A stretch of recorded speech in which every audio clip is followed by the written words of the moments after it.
Tá ele pedindo comida, meu Deus do céu. Você vai querer? Então tem que chegar um pouquinho pra lá. Não, vou tirar o pé daqui também. Não, não, só um pouquinho. Deixa com o quê?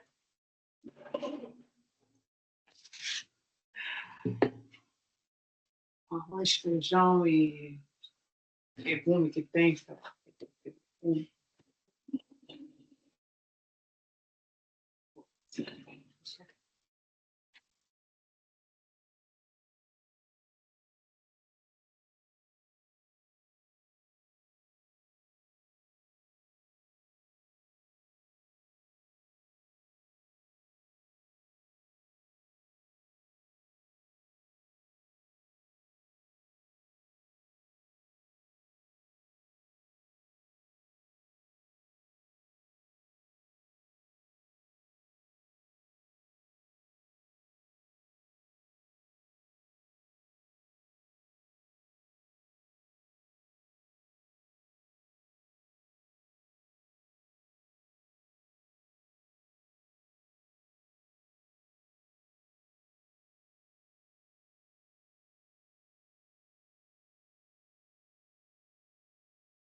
Boa noite, todo mundo. Quem que gostaria de fazer a prece de abertura para nós, por favor?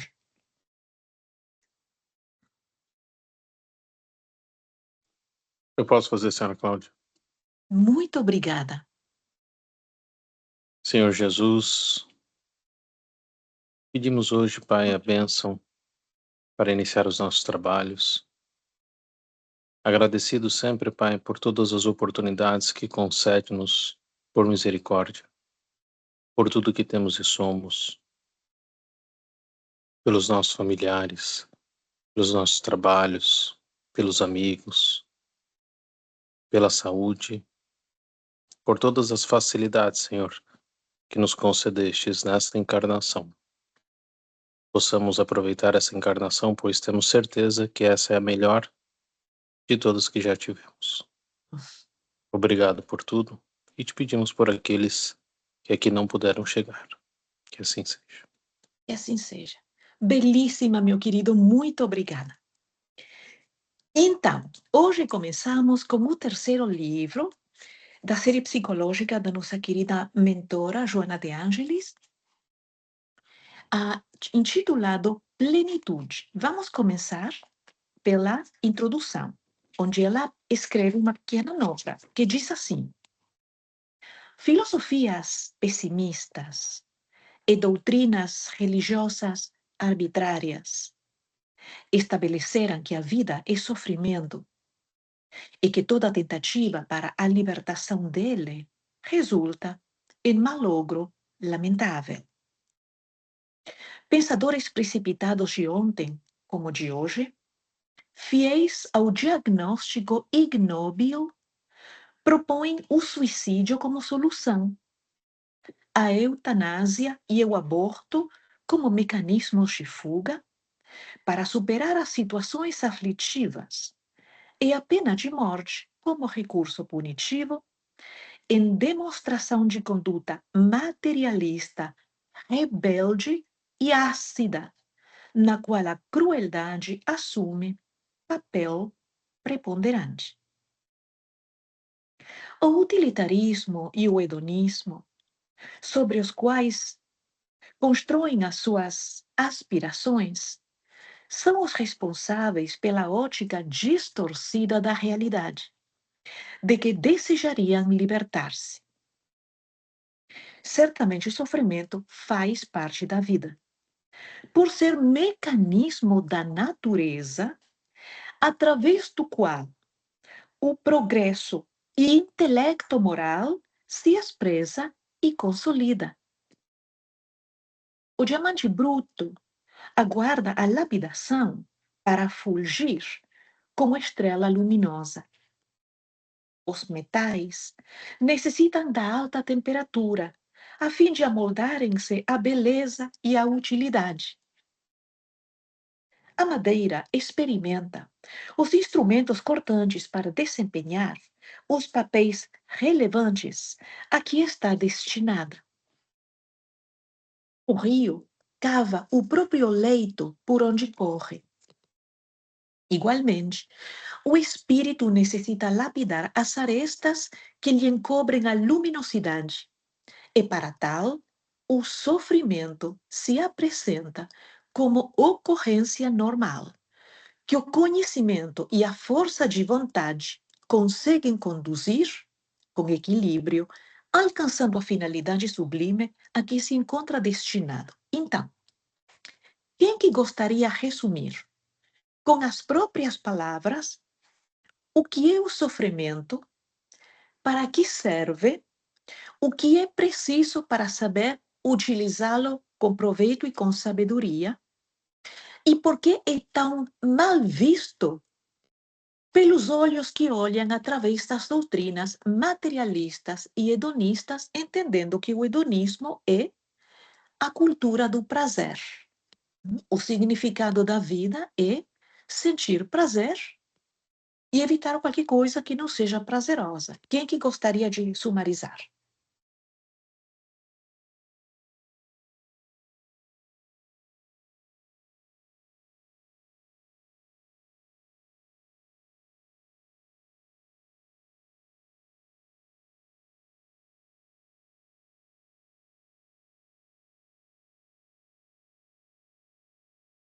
Não sei se eu Precisamos. posso sumarizar, mas Claro eu que sei pode.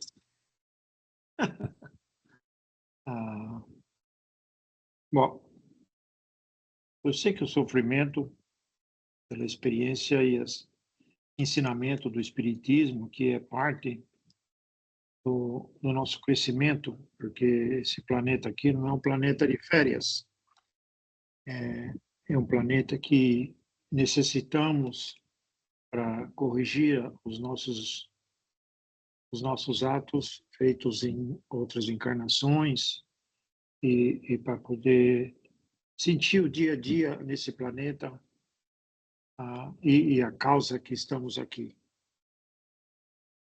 Pelo menos é assim que eu vejo. Você está certíssimo. Certíssimo. Muito obrigada. Tem alguma coisa a mais? Qual seria a próxima pergunta? Então, qual é a visão materialista ou a cultura do prazer, hedonismo, a respeito do sofrimento?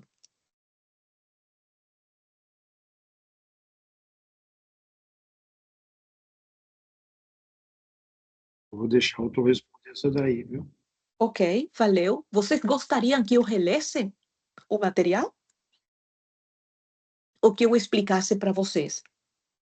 Ou seja, explicasse para vocês, conversasse a respeito dessa temática.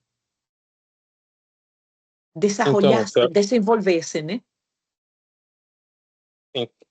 Então, a minha opinião, né, baseada naquilo que a gente leu ali e também um pouquinho do que a gente estuda, assim, acredito que o sofrimento é um mecanismo de depuração, né?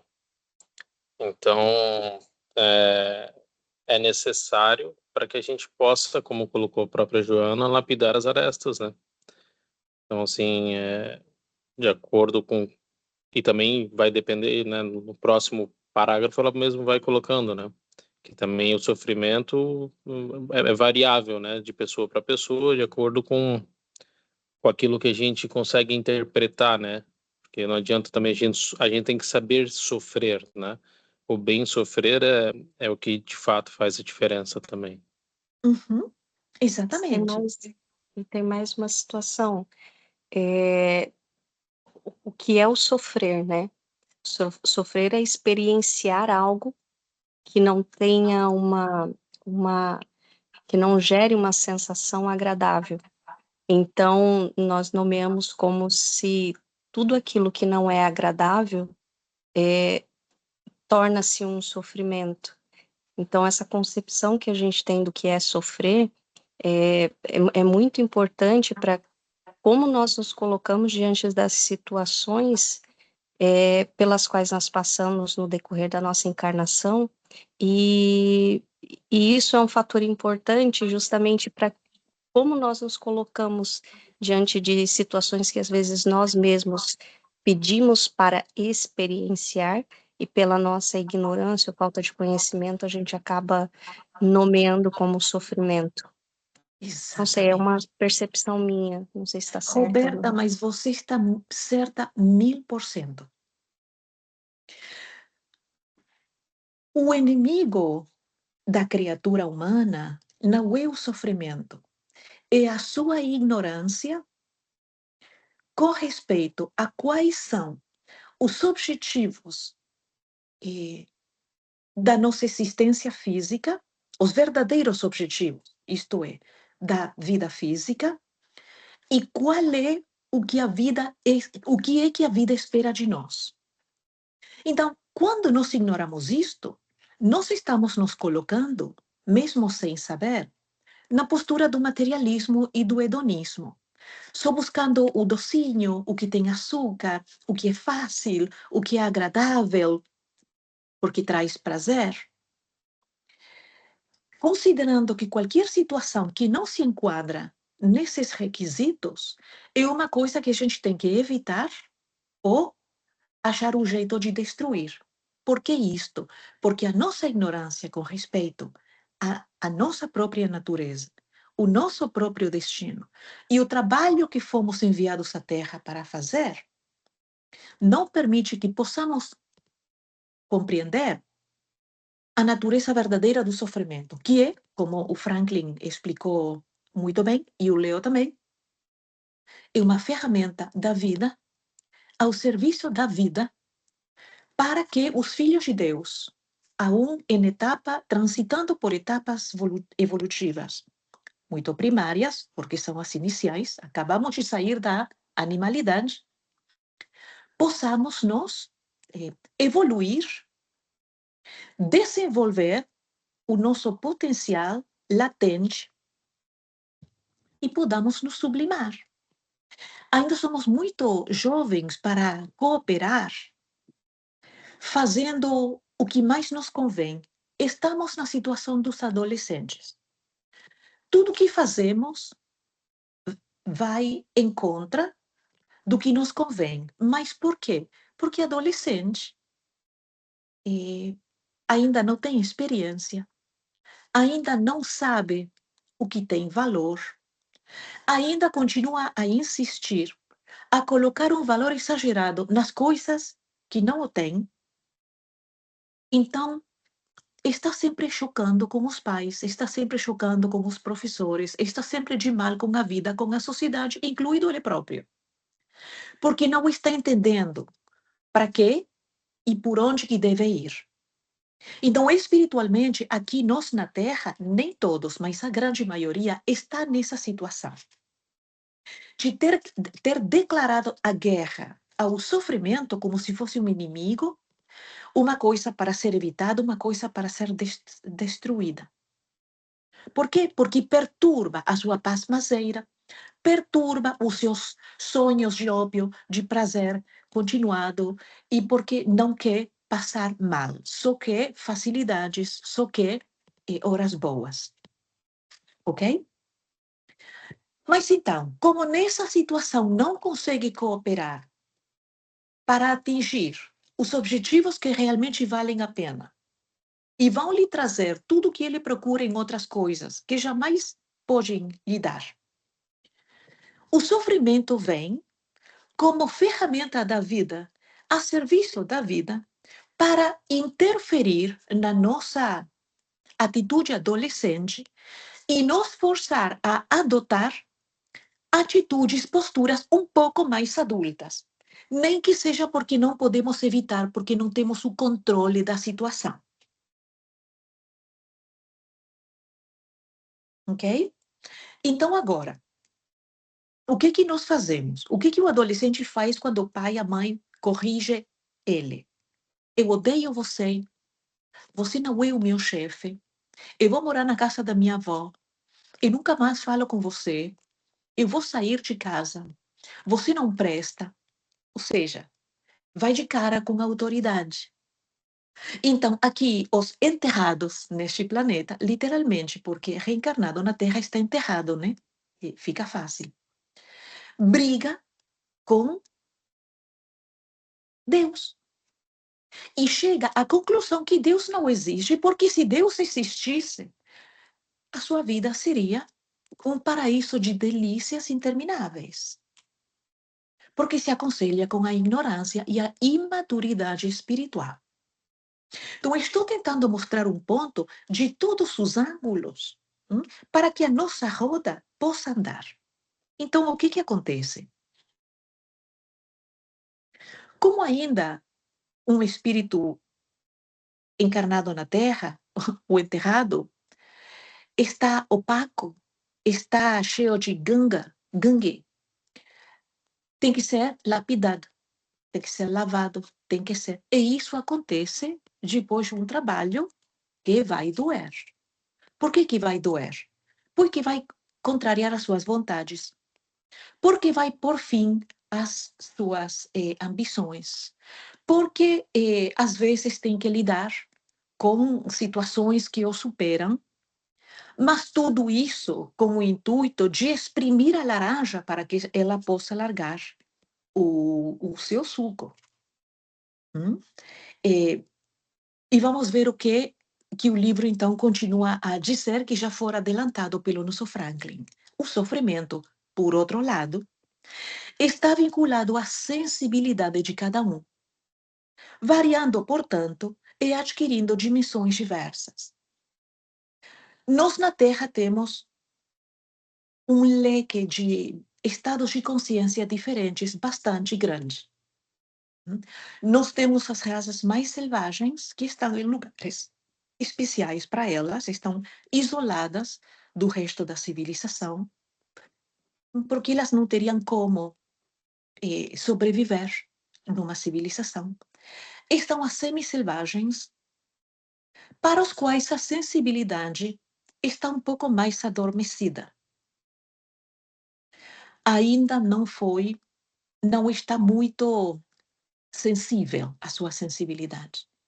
A sensibilidade é maior, portanto, a criatura sofre mais quanto mais avançada espiritualmente ela está. Então, os sofrimentos mais pungentes, lamentavelmente, são patrimônio quase que exclusivo das raças mais inteligentes. Não mais inteligentes porque sejam feitas de um material especial, porque sejam mais bonitas, mais charmosas, nem favorecidas porque conhecem alguém lá no além. Não. Sino porque são almas mais velhas, que desenvolveram muitos aspectos que as raças selvagens e as semi-selvagens ainda não desenvolveram, mas porque moralmente atrasadas, foram expulsas de mundos que estavam fazendo a sua transição de mundos de expiação e provas para mundos de regeneração, e elas não tinham o suficiente crédito para permanecer cursando a sua evolução nesses mundos. Tinha nota baixa. Então foram demovidas a mundos de expiações e provas, a se ver a braços com uma natureza hostil, com situações de escassez, e a ter que sofrer por ser obrigada a conviver com os autóctonos superatrasados, que são os nativos desse planeta, mas também com todos os outros demovidos ou rejeitados que espelham a mesma sombra dela. Então, imagina você, se nós vivêssemos numa comunidade de porcos espinhos, cada um coberto de, eu não sei dizer em português, thorns, espetos, spikes, espinheiros. Obrigada. Imagina você uma comunidade de porcos. Espinhos, amor. Espinhos, obrigada. Espinhos.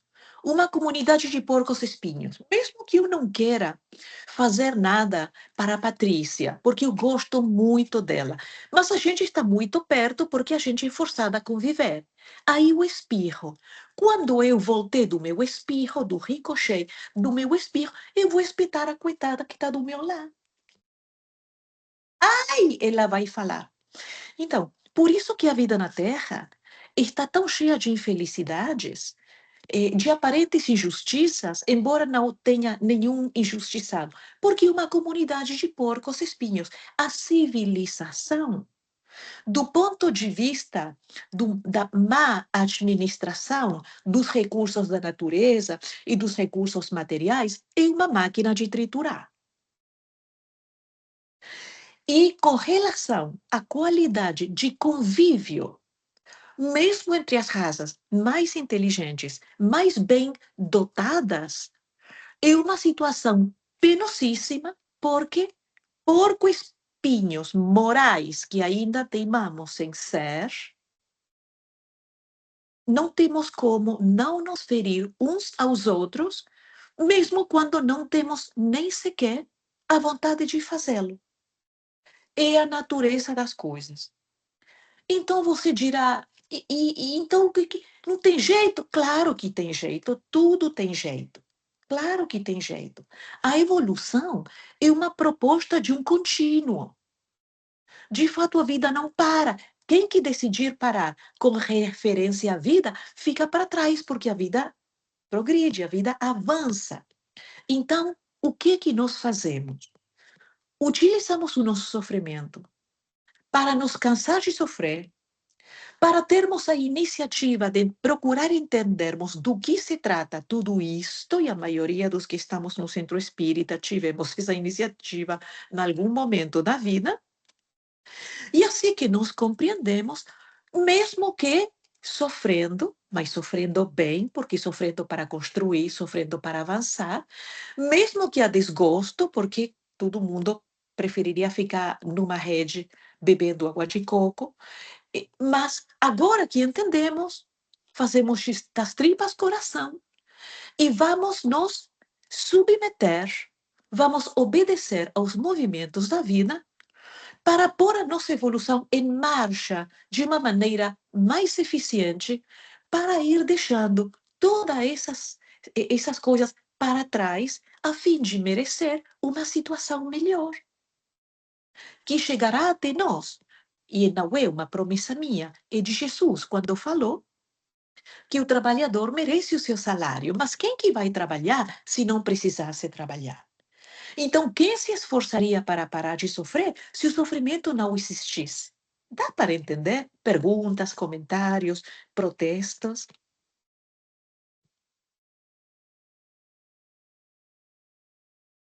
Muito bem.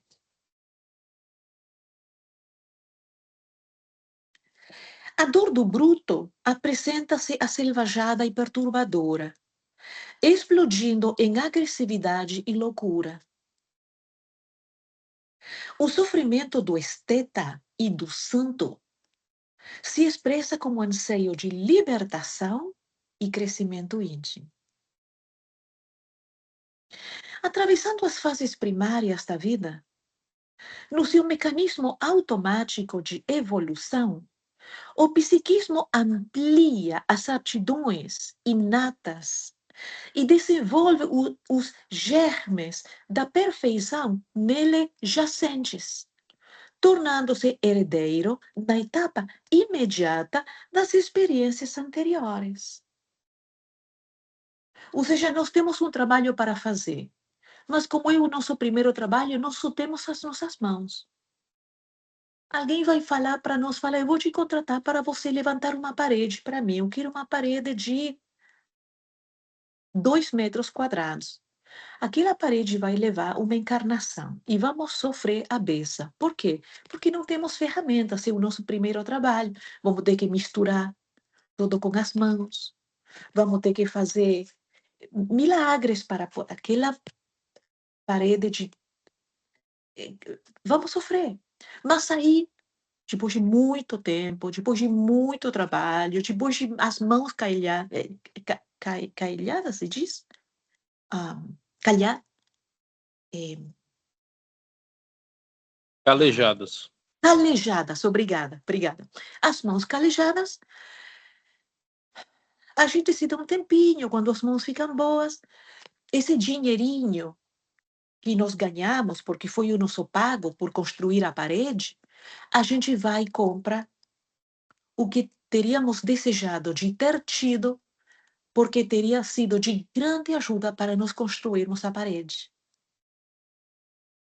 Aí a gente compra um balde, aí a gente compra, eu não sei o nome das ferramentas em português, mas todo mundo aqui pode fechar os olhos e imaginar o que você gostaria.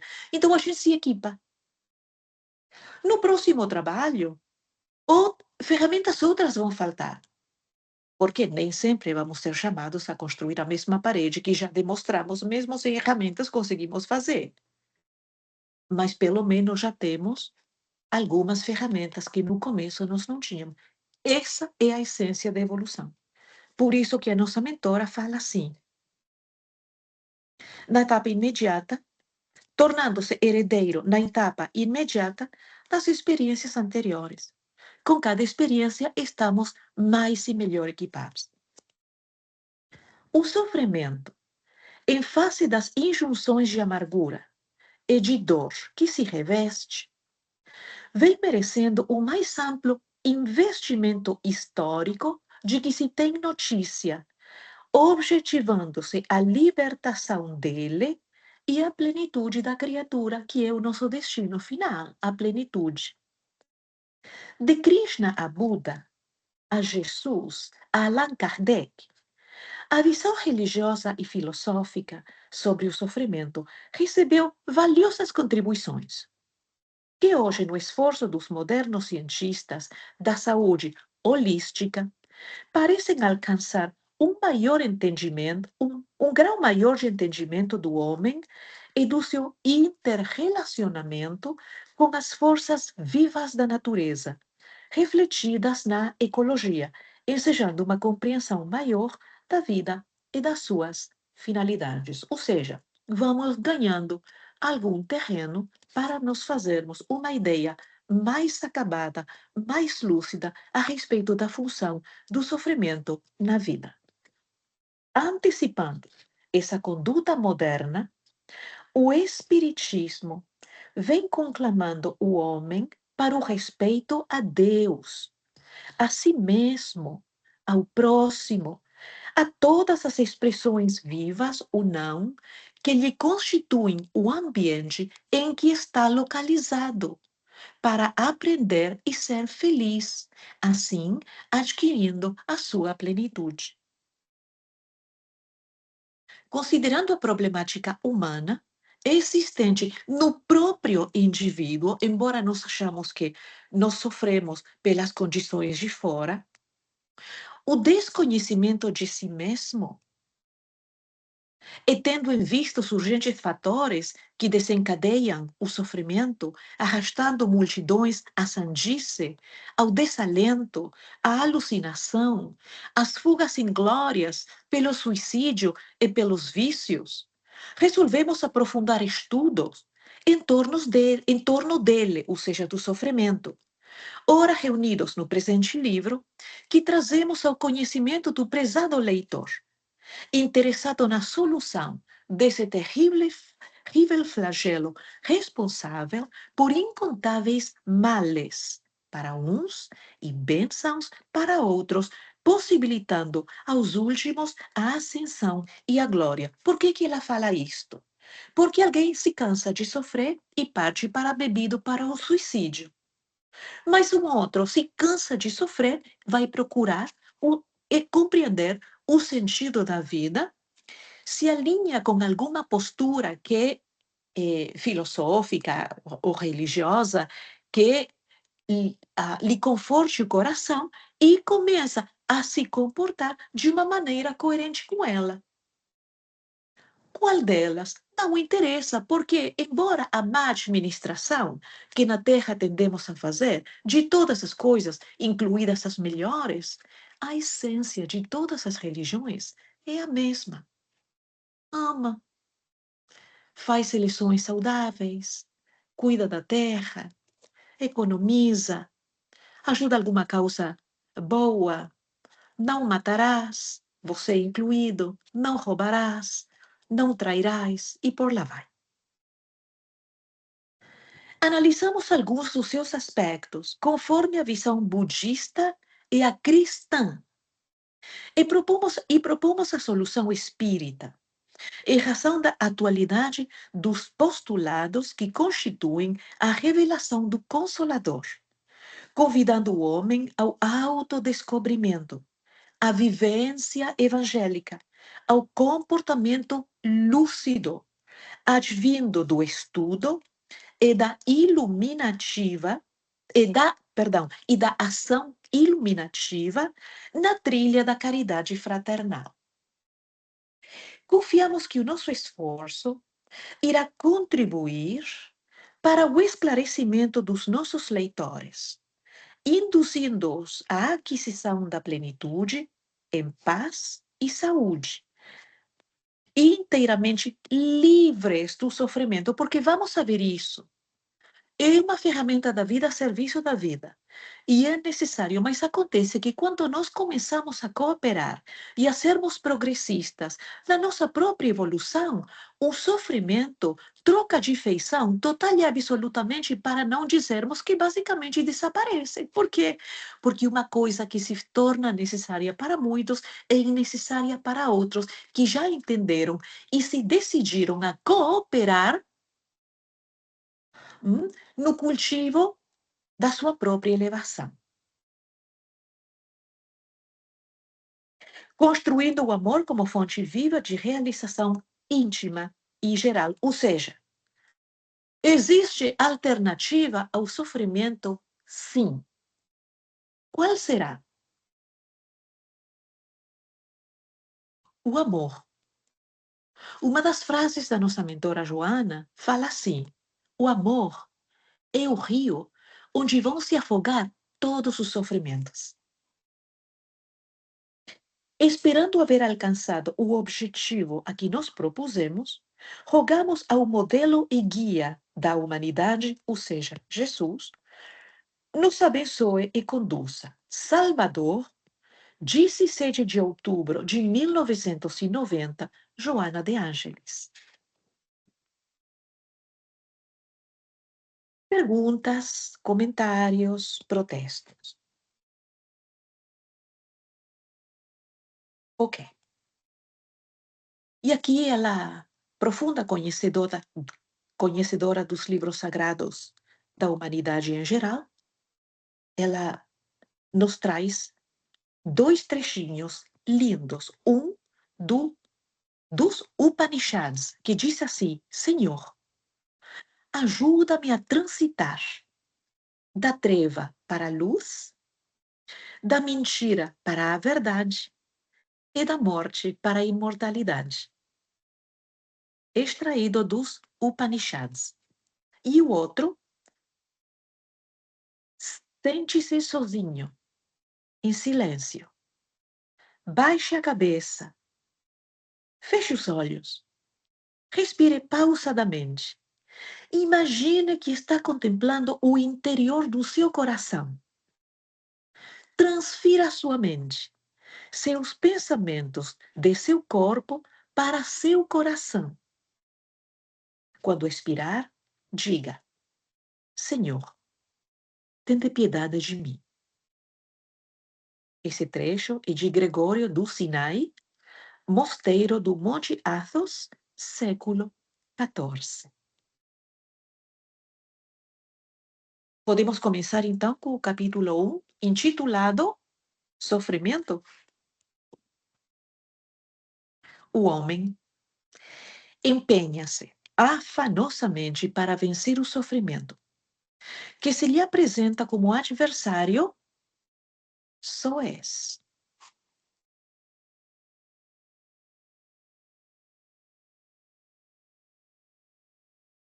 Em todas as épocas, ele vem travando uma violenta batalha para eximir-se da dor, em contínuas tentativas infrutíferas, nas quais exaure as forças, o ânimo e o equilíbrio, tombando depois em mais graves aflições.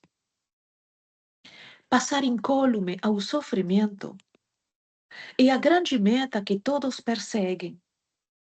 Pelo menos, diminuir-lhe a intensidade ou acalmá-lo, de modo a poder fruir os prazeres da existência em incessantes variações. Imediatista, interessa-lhe o hoje, sem visão do porvir.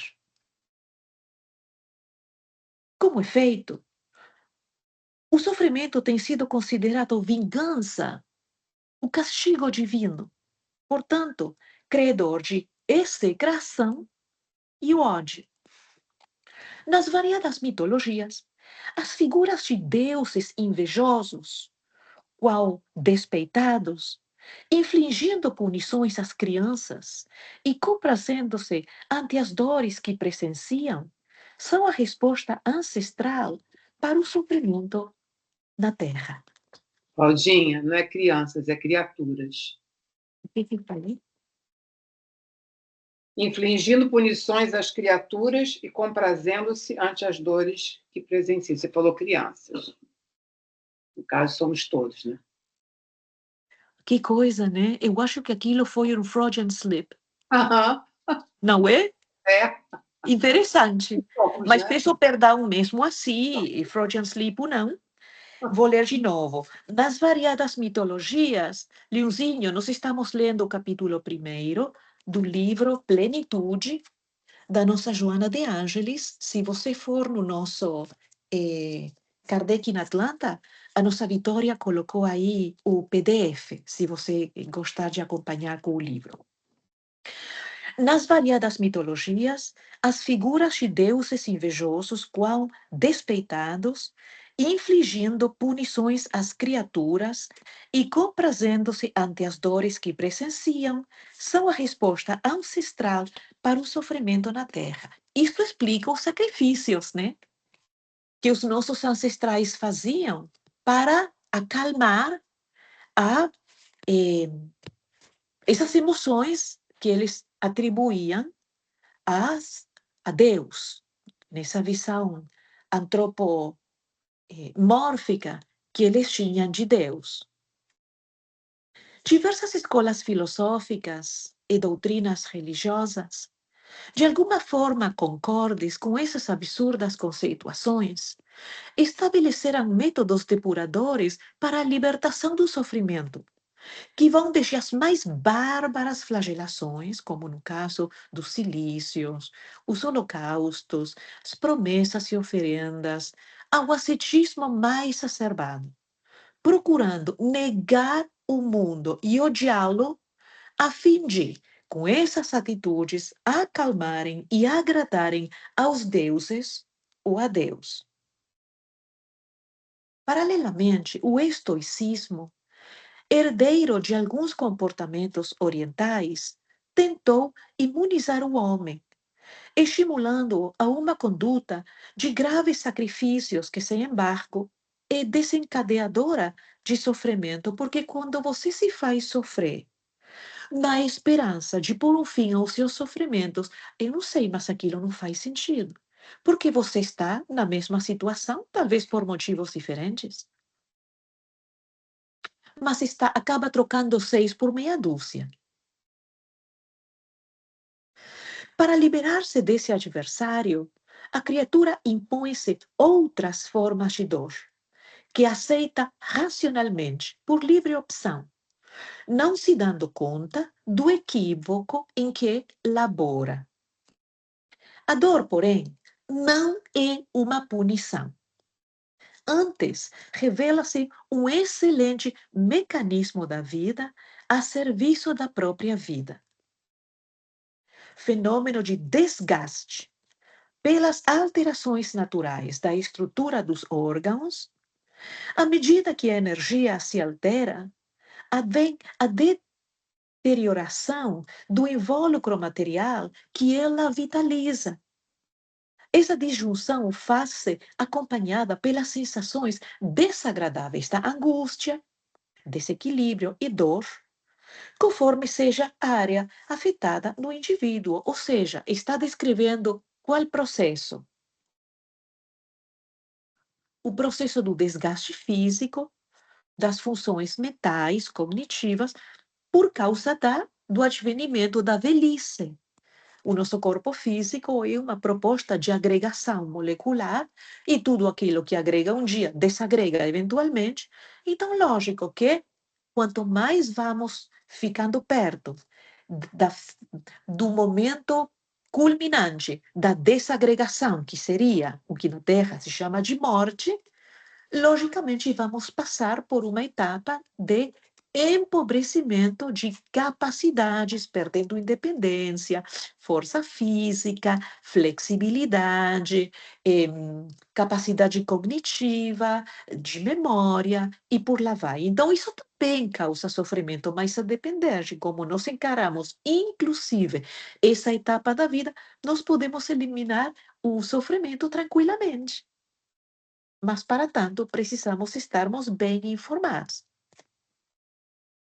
Desse modo, É inevitável a ocorrência do sofrimento na Terra e nas áreas vibratórias que circundam o planeta, nas quais se movimentam os seus habitantes. Todo mundo entendeu isto?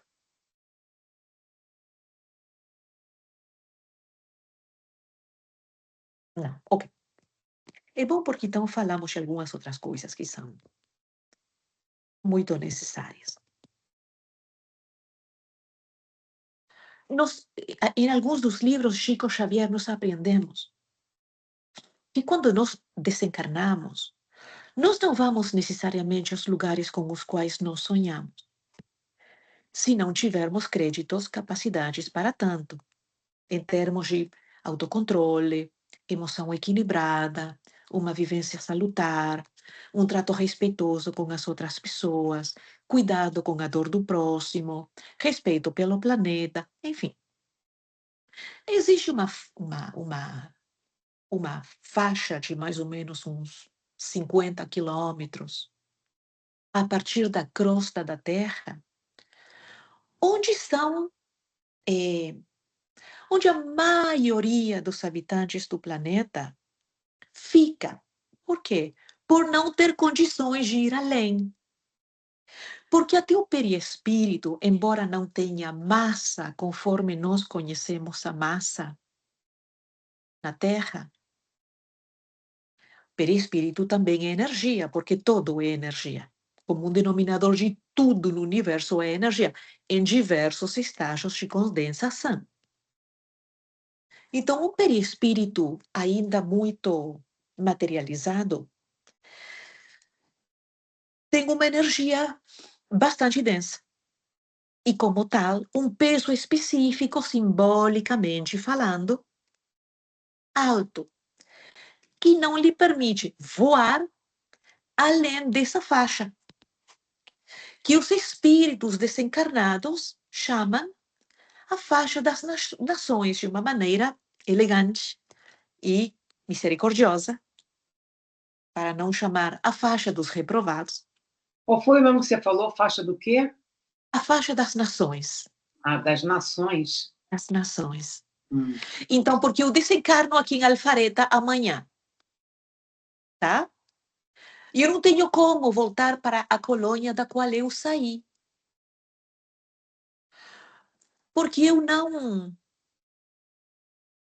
me desincumbi muito bem da programação pré-reencarnatória, na qual, na sua confeição, eu colaborei, participei, junto com o meu guia, com o meu mentor, o mentor espiritual. Aí eu não tenho como voltar para a colônia de onde eu saí.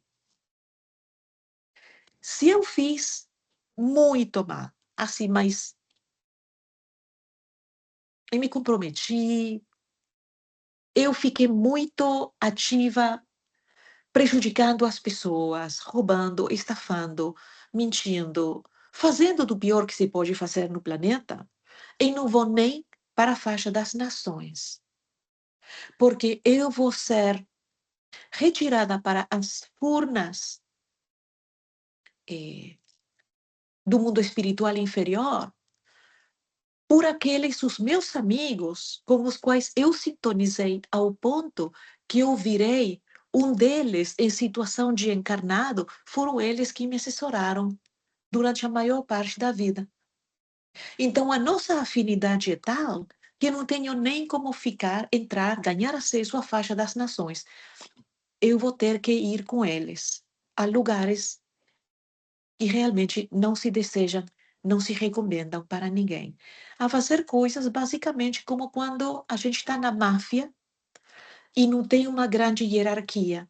Você tem que fazer todos os piores, você não tem votar, não tem direito de escolher. Você é forçado a participar em atividades que até para alguém que nem você são denigrantes. Você é obrigado a obsidiar pessoas na Terra, a vampirizar as pessoas na Terra, porque como eles te telecomandaram, quando você estava reencarnado, Agora, na hora da sua desencarnação, você se coloca nas mãos deles e eles vão dispor de você, além da morte, tanto quanto telecomandaram você durante a vida física. Mas aquelas pessoas que não entram necessariamente nessa categoria, as que foram pessoas espiritualmente inconsequentes, nunca se preocuparam por entender grande coisa, por fazer grande coisa, por modificar nada, viveram para o hedonismo, o materialismo, seus interesses imediatos. Não tem muitas vezes como chegar a lugares melhores. Então elas ficam aí na faixa das nações.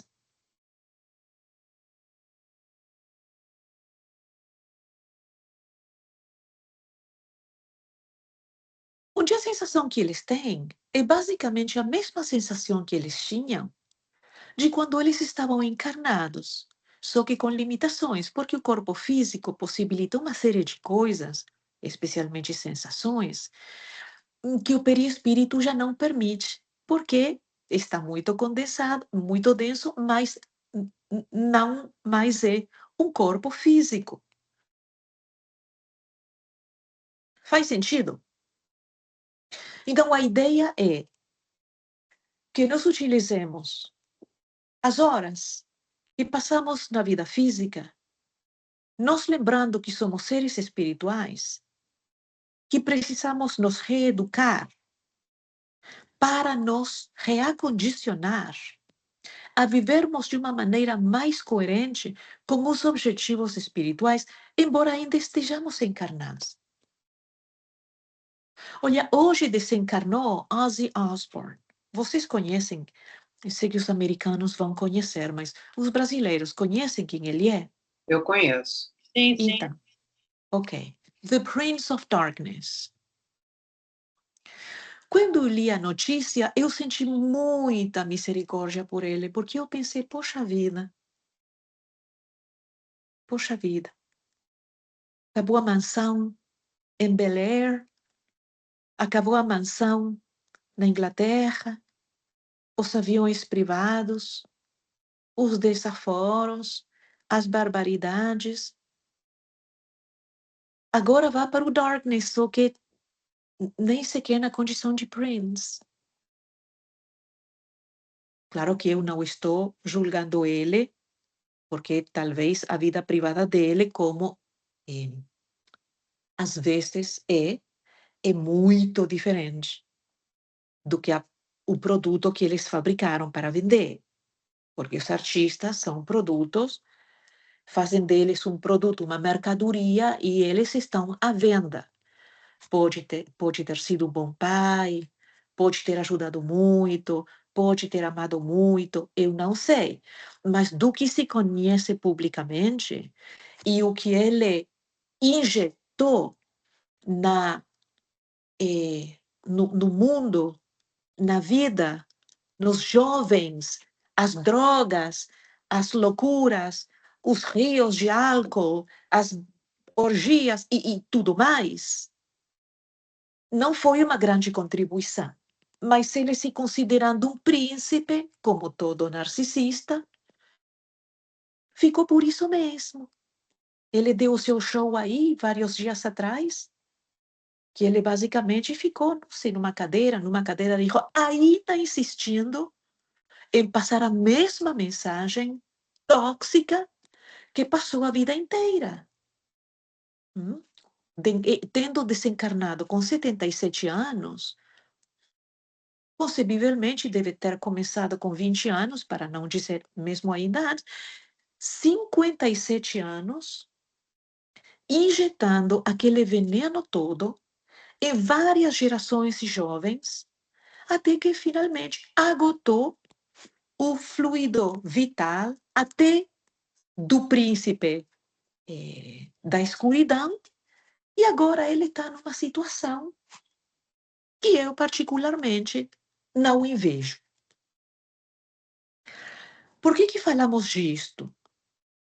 Porque o tempo de todos nós vai acabar aqui na Terra. E o que nós vamos querer ter esse dia? Porque vai ser um dia que nem hoje, viu? É interessante, porque a gente pensa que o dia da nossa desencarnação, ninguém vai para trabalhar, ninguém vai cozinhar, vão ficar todos do lado do nosso caixão, vai parar tudo, e vai ser assinada a paz no Oriente Médio. Vai ser um dia como todos. As pessoas vão trabalhar, as pessoas vão comer, vão cortar as unhas dos pés, vão lavar o cabelo, vão. Porque acabou para nós, mas a vida continua. Encerrou a nossa experiência. Então, é bom fazer exercícios conceituais desses para que nós nos posicionemos mentalmente nesse dia e como será que eu vou me sentir quando eu, bem seja estando em casa, bem seja estando numa cama de hospital, numa UTI, sem conseguir mexer o meu corpo, mas com meu espírito ainda lúcida, mesmo que eu não consiga me manifestar, porque talvez eu esteja entubado, qualquer coisa dessas. Quais pensamentos será que eu vou ter na minha cabeça? Poxa vida, eu deveria ter acabado a garrafa de pinga que eu tenho no closet. Poxa vida, eu poderia ter comido mais sorvete. Poxa vida, eu poderia ter mentido melhor. Poxa vida, eu poderia ter traído o meu parceiro. Poxa vida, eu poderia ter investido em criptomoeda.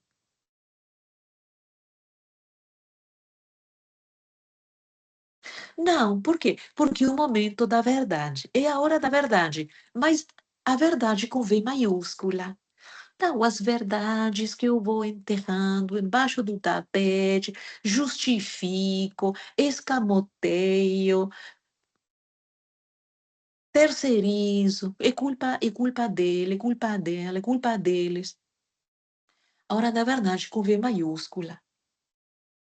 Já não mais podendo comandar o meu corpo a se levantar dessa cama e ir para se desentubar e tudo, e ir para o Starbucks ou para qualquer outro lado que eu faria se eu pudesse, já não podemos mais contar com a obediência, com a anuência do nosso corpo físico, que nós tomamos por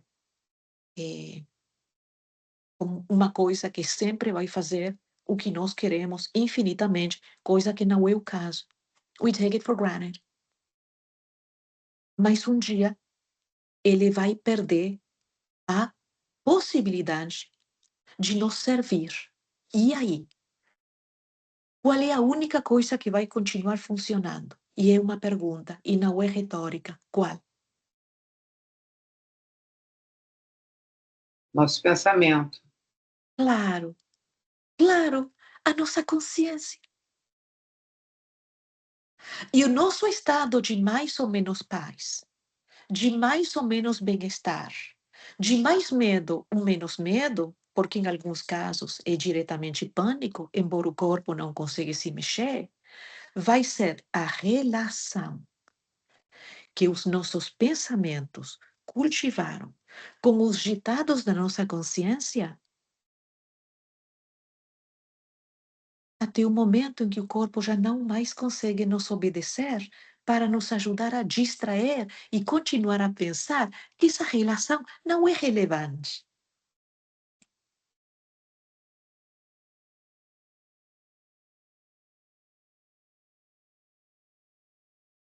Por que outro motivo vocês pensam que muitas pessoas, especialmente na UTI, começam a se arrancar tudo? Mas há 3 segundos atrás não podia nem abrir e fechar os olhos. Pânico. Pânico nem sequer da morte, senão do seu estado de profundo despreparo. Eu tive um familiar que fez isso. Aliás, 2. Um direito, um indireto. Tiveram que amarrar eles como se fossem cavalos amarrados a um poste para eles não fugir. Tiveram que amarrar, porque arrancaram tudo que eles tinham de todos lados, múltiplas vezes. Agulha, cânulas, monitores, tubo, tudo. Na vã ilusão que se eu posso me desconectar de tudo isto aqui, que na fantasia deles, é por isso que eles não podem sair correndo de lá. Eu posso sair correndo de lá, eu vou pegar as minhas roupas do closet e eu vou me embora daqui. Porque a vida inteira eu fugi dos meus compromissos espirituais, das grandes verdades da vida, das soberanas leis que rigem o universo. Então agora eu estou lascado, mas lascado mesmo. Que desespero, eu preciso sair correndo daqui.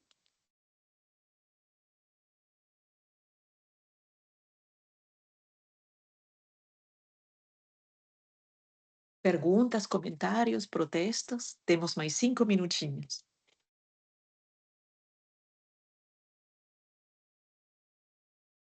Então, ele, ou seja, o sofrimento, faz parte da etapa evolutiva do orbe e de todos quanto aqui estagiam, rumando para planos mais elevados. Na variada gênese do sofrimento, todo esforço para mitigá-lo, sem a remoção das causas, não logrará senão paliativos, adiamentos. Mesmo quando alguma injunção premie o enfermo com uma súbita liberação, se a terapia não alcançou as razões que o desencadeiam, ele transitará de uma para outra problemática sem conseguir a saúde real.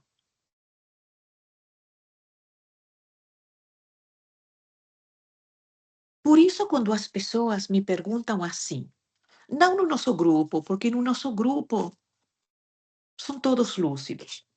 Mas, Claudinha, você é espírita só? Sou, sim, senhor. No grupo de vocês, tem trabalho de cura? Falei, tem.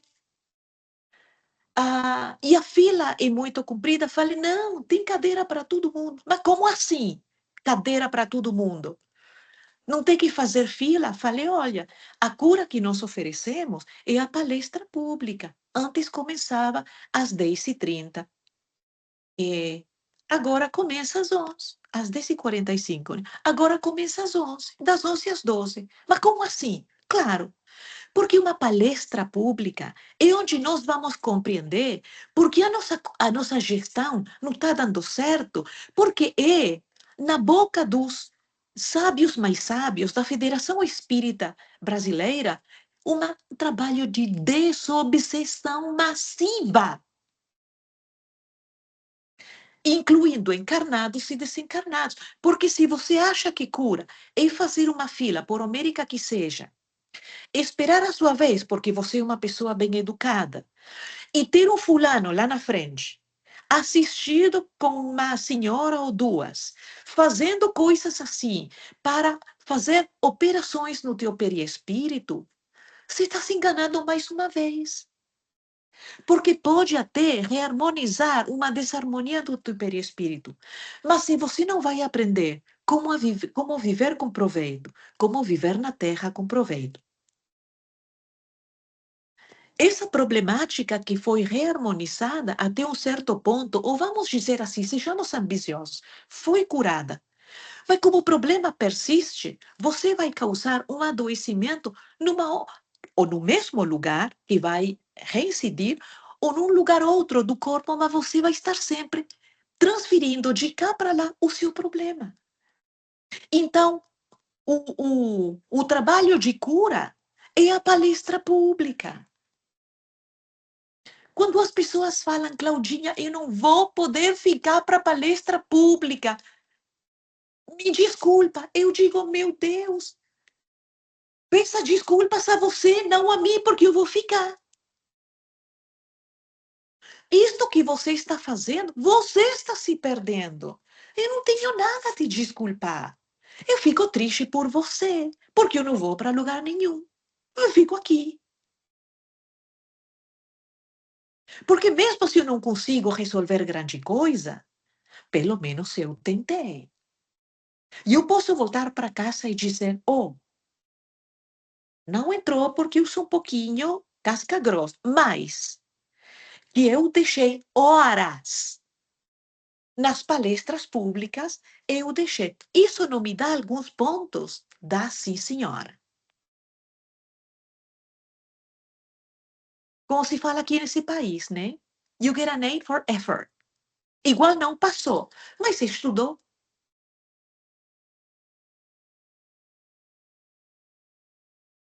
Entendemos? Que bom que entendemos. Chegamos no fim do nosso tempo, então eu vou mandar para você a fotografia de onde nos deixamos, não preocupa. Eu sei que você está no laboratório, mas mesmo assim está escutando. Quem que gostaria de proferir a nossa prece de encerramento, por favor? Eu posso fazer, querida. Pai amado, querido Mestre Jesus e mentores, agradecemos por mais uma noite de estudo, momento em que silenciamos os barulhos e distúrbios externos para mergulharmos em reflexões que fazem tanto sentido. Pai, que dádiva nossa de termos sido apresentados a essa doutrina, que não apenas elucida tantas perguntas antes não respondidas, como nos acalma. É como se estivéssemos envoltos em uma bolha que nos protege, tamanho amor que nela existe.